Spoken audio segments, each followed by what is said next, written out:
Well, it was known as the 60s Scoop, a time when thousands of Indigenous children were taken from their homes and adopted by other families. Last night, CTV National News had the story of a touching reunion between a mother and her son. Today, another survivor goes back in time. Here's CTV's Alex Karpa. Yeah, this was the group that I posted in.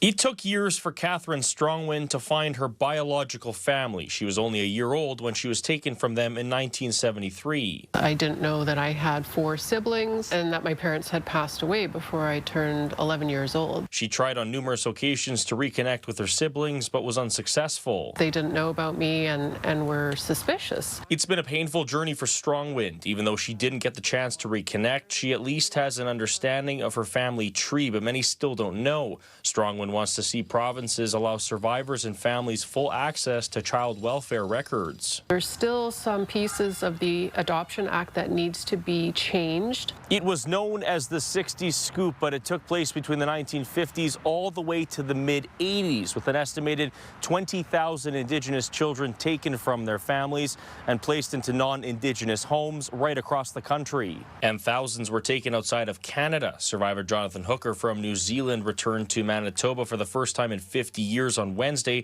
after tracing his roots back to Moose Lake in northern Manitoba. 60s Scoop advocate Colleen Rajat says she would like to see a permanent federal repatriation program to help navigate survivors in the reunification process. We need more outreach, and we need a permanent office that helps people come back home and find their family. Strongwind agrees and hopes to see a national inquiry into the 60s Scoop. We still don't know how many children were taken, where they were taken to, how many died in care. In the meantime, Strongwind hopes more awareness on the 60s Scoop will help others find their way back home. Alex Karpa, CTV News, Winnipeg.